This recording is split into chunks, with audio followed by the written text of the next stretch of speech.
hadn't it changed hands a couple times, or they bought Daimler. Daimler at a point and that's in when, there. Yeah, and that's when Dodge, like all the Dodge techs and everything hated that because Mercedes I'm going to say that backwards.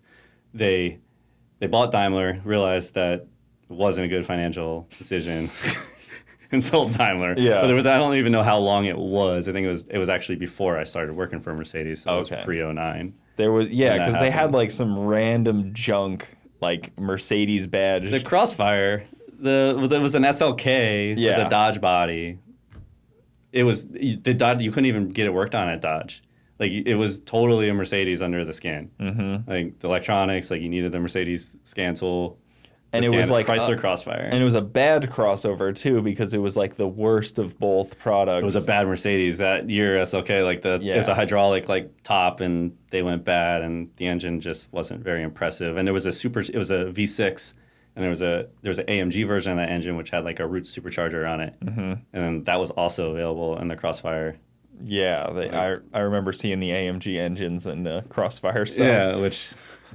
And it was, whatever, it was 2002. Car shit, yeah. Cars get weird sometimes.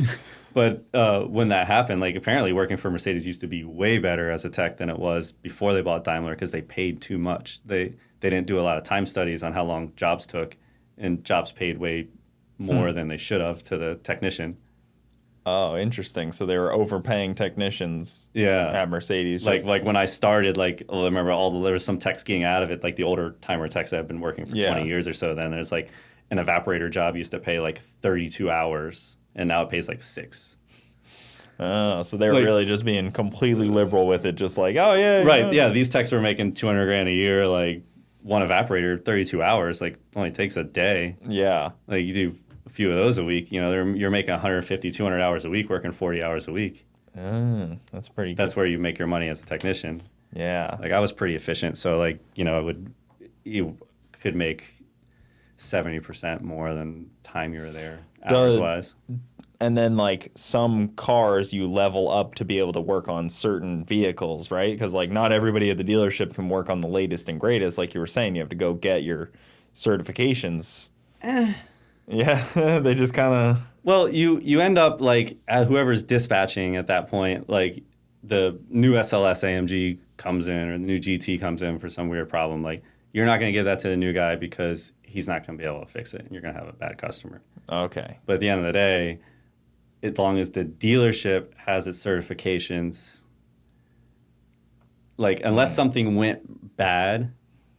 Like then at that point, warranty wouldn't pay for it because the tech wasn't certified to do it. Like when hybrids first came out, it was like that. Like we had cones, like you had to have a high voltage certified. Everyone did basic high voltage training to know don't touch the orange cables, push them away with a wooden stick, like this kind of thing. But whoever to work on like the fireman sign on there where it's like cut here. Right. To work on the car, you had to have been through the certifications, which were in Jacksonville offsite to do the power down. To work on there's a power down procedure. A form would come out that you like put on the car that the high voltage battery is powered down, so it's safe to work on the electrical system. You could touch the things and not die. Huh. Then like now, it's the hybrid technician needs to do the power down, but then like other people can work on it. And like, I don't even know if the systems have gotten better too. Like it's hard to get injured by a high voltage system in a car now. Yeah, I don't know if I've heard of many people getting hurt by high voltage systems in cars either. Right. Like maybe when like Prius stuff like first came out, but now like there's, besides the power down procedure, like there's not this complicated power down where you had to do with the special scan tool. Like right now, if you disconnect 12 volt, the high voltage is going to power down. It's pretty good safety. If you unplug almost, like there's interlock connectors everywhere. There's markings on the cars. Usually it's on the glass, like if you see little arrows to where there's a wire or something there for firemen because they all do training, or it's on the label on the gas door on where there's a wire to cut to power down a vehicle if it's in an accident. Because if the system's compromised, it may not function normally. Yeah. So then there's like a secondary power down.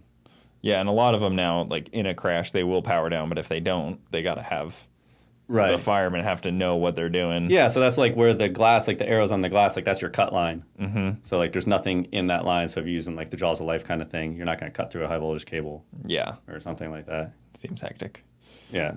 I'm sure that's not fun to just be like, yeah, you know that wire that's like an inch thick? Yeah. Just right through that one. That's fine. Yeah, so the certification thing is, yes, the dealership needs to be certified. You got to have someone in each level certified. They get incentives and kickbacks depending on how many people are certified, so what levels, blah, blah, blah. And you're not going to give a job to a person that you know is going to fail at it. Yeah. Because like it's not good for anything. It's not good for the person. It's not good for the customer. Not good for the dealership. That seems like the logical thinking there. Really, that's kind of what it comes down to. It's a judgment thing. But at the end of the day, you, sadly, as a really good diagnostic or better technician, you'll get punished a lot in a sense that if you're just like a really mediocre technician, like you're going to do oil changes and brakes all day because like, oh no, you can't give him that electrical problem because he's going to work on it for 3 days and never figure it out. Yeah. And then he doesn't get paid, but then the dealership doesn't get paid. And then you have a guy that could be doing oil changes. But the oil changes pay more essentially, or the brake jobs. Like it gets cars out the door. It's a balancing act as a team leader for dispatching work to making sure that you're being fair, but at the same time being fair to the customer. Yeah. Like that's the thing as a customer. Like I would never want to be a customer, have any car, to bring a car in somewhere that was like if it's warranty, I guess it's not as bad because you're getting a loaner. But at the end of the day, if it's a car you like, it's still getting like taken apart and things are happening to it. Yeah, I've personally never really went to dealers at all. Yeah. And I've always avoided cars that like are dealership locked in a way. Like like it's always felt to me like a new Mercedes or an Audi or something like that is like locked to the dealership where it's like it really is. If you want to get anything done on this car, you better show up at it really is at Audi's door. Yeah. And you have a couple of those. You've had a few, so for sure. Anyway, so I really like the brand. I did good right away when I started working for Benz. I went to all the trainings. I always did all the online trainings. Like if there was any like challenges or tests or things they had, like I always tried to enter those. So that kept me pretty high up. And like you get a master level certification after a certain amount of credits and time. I think it was 3 years. And then after that, they had I had won a Service Laureates Award. So the first time it happened, I didn't even know it was going on. Apparently, they were taking the fixed right first visit is the metric that they measure because how many times did he have to come back for it to be fixed right? Right, because it's a sad metric so the dealership, in a way. The dealership gets paid off of that, like from Mercedes. Like there's a bonus tied to that. Because it's costing them more money if it has to come back. And it looks really bad if you have a car that has to go to the dealership right, 6 times. You have an unhappy customer. Right? They don't want to buy a Mercedes anymore. I don't blame them. So turns out they were taking the top 14 in the country, and it was like a 7-day trip to Germany and like tour the factories and all that stuff.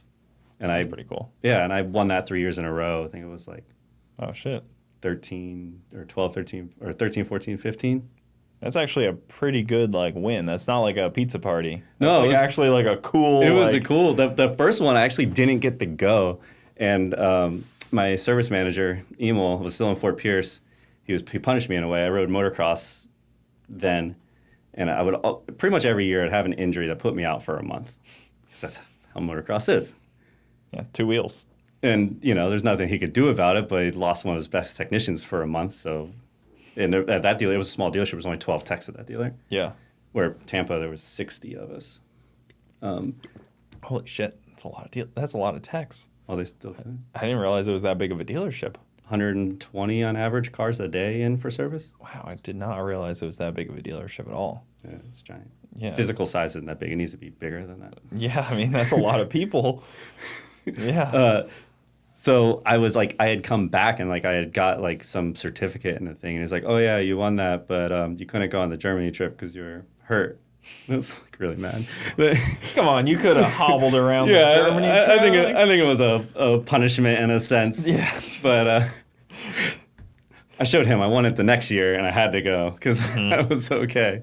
And then actually with the year I moved to Tampa, 2015, I had won it again. So I went twice. Okay. Yeah. So you won it 3 times, went twice to Germany. Yeah, and that was cool because they like red carpet into like all like not allowed to bring your phone into AMG, to where they're building the engines, where they're building the cars. Like, we started at the manufacturer, like they're forging the steel to where like the car's driving out, which is like a city, like the biggest factory like there. Campus is like, there's 40 restaurants and like their own power plant, and, like just massive scale. Guys, thank you for tuning in to the Bogetti Clips YouTube channel. For the full podcast, check us out on Bogetti Studios YouTube and all your audio platforms.